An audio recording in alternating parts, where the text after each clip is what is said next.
Hey mathematicians, and happy Thursday. You're going to need your charged Chromebook as per usual and your math notebook if you want to jot down some notes and ideas as we continue through our geometry study on 2D figures. Our learning goal for today is mathematicians can classify triangles by their sides and angles. So we've kind of built our background knowledge here by talking about geometric terms such as types of lines and points. And then we furthered our foundation of understanding by looking at types of angles and angle measurements, which is going to set us up for success when we take it a step further and look at classifying angles. Angles can be classified in two ways. They can be classified by their sides and also by their angle measurements. That is what we're going to take a look at today. So when we think about a triangle, one thing that's important to know before we get started is that the angle measures within a triangle are all related. The sum of the measures of three angles in a triangle will always add up to 180 degrees. So in this example here below, angle A plus the measurement of angle B plus the measurement of angle C is going to equal 180 degrees. So no matter what type of triangle you have, whether it's a small triangle on a sticky note or a large triangle in the middle of a football field, all of the angle measurements will always add up to 180 degrees. So taking what you just heard about angle measurements adding up to 180 degrees, I want you to think about how you might find the angle measurement here in this first one. There's a few ways we can do this, but I do want to connect this to also our study of 1- and 2-step equations. We know that 53 degrees plus 42 degrees plus x, that's going to be our question mark, what we don't know, is going to equal 180 degrees. So some of you might be adding and subtracting in your head, doing this in mental math. But again, this connects to our work with 1- and 2-step equations. If this is my equation, I'm going to add together what I have, my 53 and my 42, and I'm going to get 95 degrees plus x equals 180.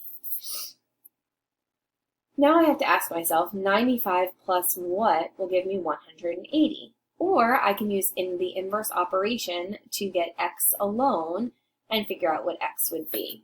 If I wanted to use the inverse operation, I would subtract both sides by 95, and I would be left with x equals 85 degrees. So the missing measurement of that angle would be 85 degrees. I can also check my work really easily by asking myself 85 plus 53 plus 42.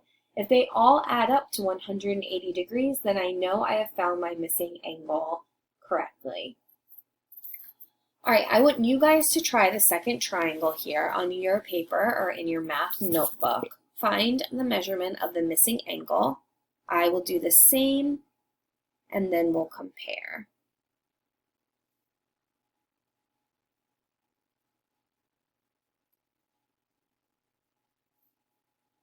I'm setting mine up as a 2-step equation. Feel free to use another strategy you would like. If you're not ready, pause, but if you are ready, I'm going to hold up my board and see if you agree.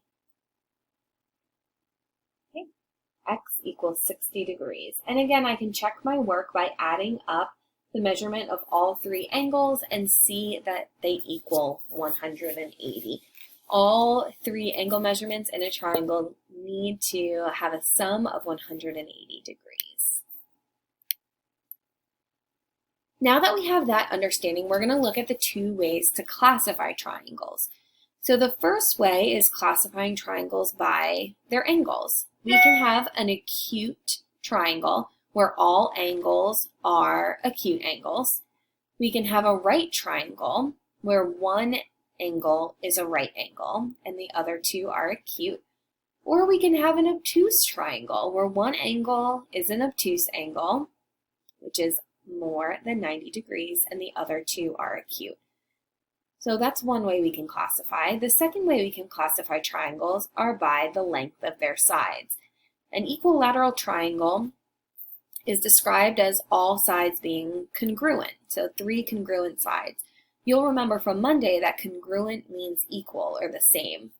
You'll also notice that there is a little tick mark in each of the 3 sides. That shows that all 3 sides are equal. Below, you'll see isosceles triangle. At least 2 sides are congruent.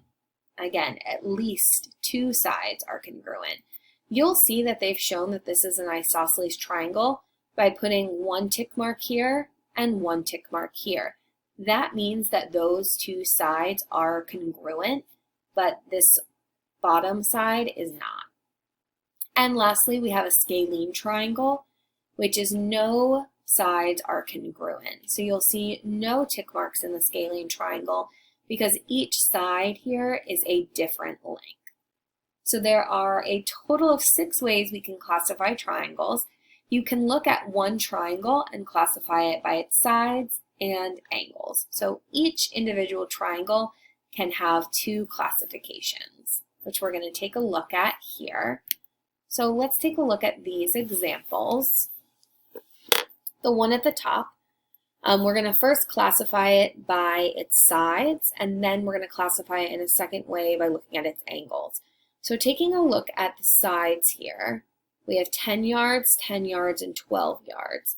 So if you need to, you can go back, and it's 10, 10, and 12. So at least 2 sides are congruent.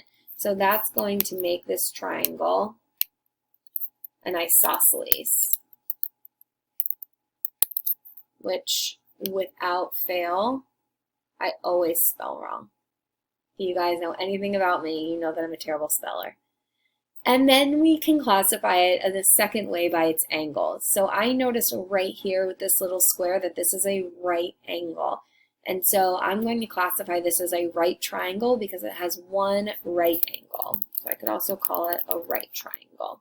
So here are 2 names for this triangle: isosceles and right. Let's take a look at the second example. Again, we're going to take a look at the sides first. 8 centimeters, 8 centimeters, and 2. Okay, so 2 sides are congruent, so that's going to make it isosceles. And its angles, 74 degrees, 74 degrees, and 32 degrees. They're all less than 90, so it's going to be an acute triangle. All right, and that's classifying triangles. Classify by sides, and you can classify by angles. So today you are going to take a look at some triangle problems. You will have to find and solve for the missing angle. Remember, one of your takeaways today is that all angles in a triangle need to have a sum of 180 degrees. And today's assignment will also have you classify triangles by their sides and by their angles. Feel free to come back to this video. You could even take a screenshot of a slide. You could write down notes in your notebook, whatever you need to be successful. As always, email me with any questions. If I don't chat with you guys today, I hope you have a great long weekend, and I look forward to seeing Group 1 on Monday at 11. All right, guys, talk to you later.